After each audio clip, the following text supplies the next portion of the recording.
Chaque jour, Charles et Carole vous présentent la leçon de l'école du sabbat.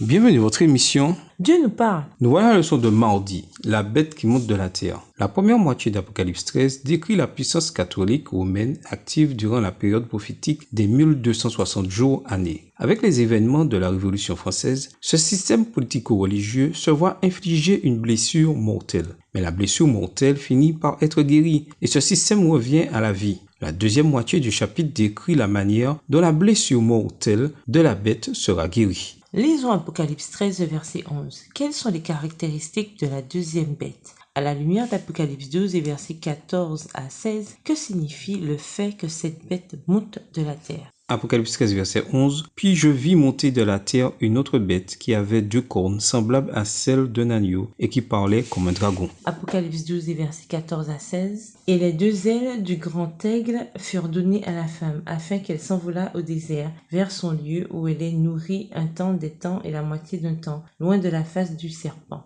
Et de sa bouche le serpent lança de l'eau comme un fleuve derrière la femme, afin de l'entraîner par le fleuve. Et la terre secourut la femme, et la terre ouvrit sa bouche, et engloutit le fleuve que le dragon avait lancé de sa bouche. Jean observe une autre bête. Contrairement à la première bête, la deuxième bête monte de la terre. Cette deuxième bête est une puissance mondiale avec une influence du même calibre que la première bête. Mais, contrairement à la bête qui monte de la mer, qui avait une apparence terrifiante, la bête qui monte de la terre semble inoffensive, en tout cas au début. Elle a 2 cornes semblables à celles d'un agneau, Apocalypse 13, verset 11. Ce qui, comme nous l'avons vu dans Apocalypse, est un symbole pour Christ. Ainsi, cette puissance eschatologique ressemble à Christ. Cette puissance monte d'un territoire qui protégeait la femme, symbole de la véritable Église de Dieu, du déluge de persécution du dragon à la fin des 1260 jours années prophétiques. Apocalypse 12, versets 14 à 16. Cette bête qui monte de la terre est de toute évidence un nouvel arrivant sur la scène, puisqu'elle se lève en tant que puissance mondiale après que la bête qui monte de la mer a reçu une blessure mortelle lors des événements de la Révolution française. Ce qui signifie que la bête qui monte de la terre est exclusivement un acteur de la fin des temps.